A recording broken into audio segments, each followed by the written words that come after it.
danna subscribe da alamar ƙararrawa.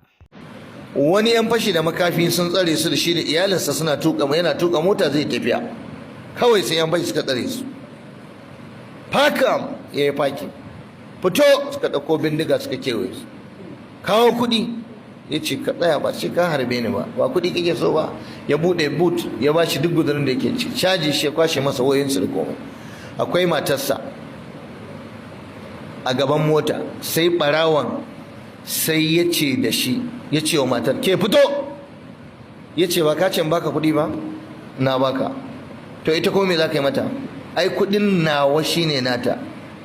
Ya ce kwanciya zan yi da ita. Ya ce dan ubanka baka isa ba, ba bindiga ne a kanka ba, ko wuta ce a hannunka, ina tabbatar maka in ka taɓa min iyali ko ni ko kai mutuwa ƙwaya ɗaya ce, zan rungume ka ne mu mutu tare.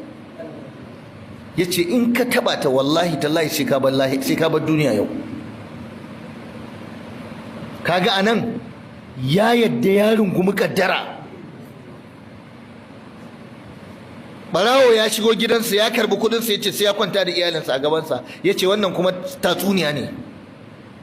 Ya ce na yadda gobe ai jana'iza ta a kofar gidan nan akan a gani na ina kallo ka shiga mutunci na ka taba min iyalina, baka isa ba.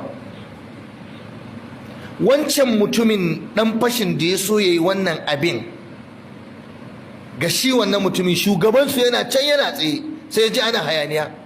Ya ce kai ya akai ne? Sai shi mai motar bawan Allah sai ce ya ce in bashi kuɗi, na bashi kuɗi. Ba kuɗi kuke nema ba? Ya ce eh. Sannan kuma ya zo yana ce min iyali na ta kwanta a dajin nan, yanzu ya kwanta da ita a gabana. Na ce baka isa ba. Sai shi shugaban yan fashin sai ce kai mu fa harka mu ba rashin mutunci a ciki, kaji. Shi shugaban yan fashin yake gaya wa yaronsa dan fashi, ya ce mu harkar mu ba rashin mutunci a ciki, kana taba ta zan harbe ka. To kaga a cikin yan fashin ma akwai masu mutunci kenan. Kuma ai maganar sa gaskiya ne ko haka bane? Wataƙila larura ta sa ya tsaya yake karɓar kuɗin, bai da abin da zai ci ne ko? Shi a wajensa, a tunaninsa.